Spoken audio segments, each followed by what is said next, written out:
The ICRC is an organization that works in conflict areas, and you have to have people that facilitate the dialogue with what we call the weapon bearers.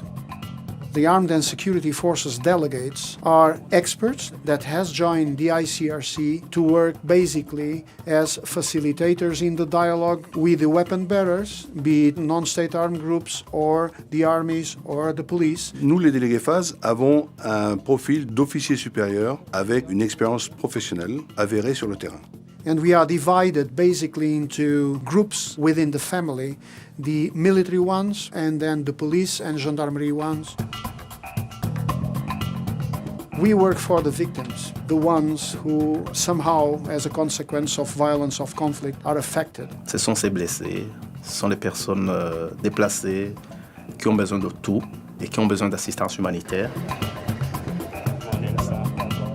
In many cases, we communicate to allow the ICRC to gain access, to make them respect the law of armed conflict, and to respect their own laws, their own manuals, their own doctrine. And once I introduce myself as a police officer, they know they don't have to explain a lot.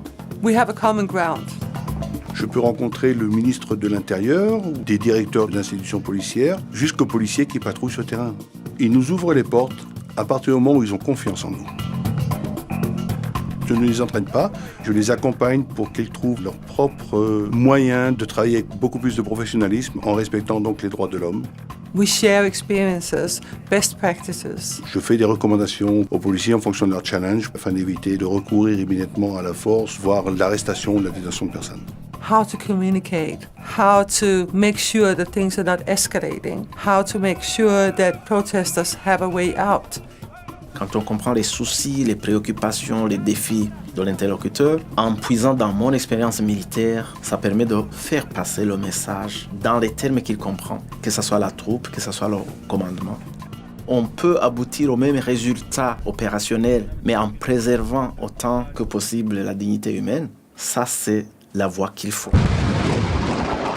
When you have armed groups that somehow argue they want to transform society and they have a plan, usually they have codes of conduct, and so basically you have leverage with these kinds of organized groups. Some groups are much more the predator type. Some of them do not have these codes of conduct, and then it can become difficult. It's not a matter we come rushing in and say, hey, this is bad. We are diplomatic on our approach. And they also know we don't tell. We are confidential in our dialogue with them.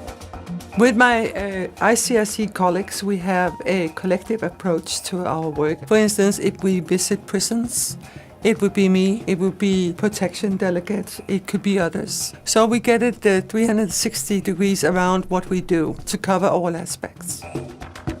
Je retrouve beaucoup de valeurs dans le CICR, telles que l'esprit du devoir, le don de soi, servir les gens. Le risque zéro n'existe pas. Nous prenons énormément de mesures pour faire une évaluation de la sécurité. Certains contextes sont dangereux. You have to be very disciplined.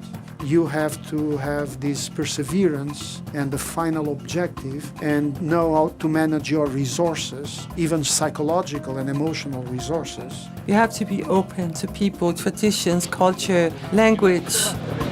If you as a police officer wishes to go out in the world and make a difference, as you already have in your own country, join ICRC. C'est un travail extrêmement gratifiant quand il y a eu des vies humaines qui ont été sauvées. Et quand à un moment donné, ces groupes appellent le CICR pour soigner les personnes blessées que ces groupes ont recueillies, ça nous va droit au cœur.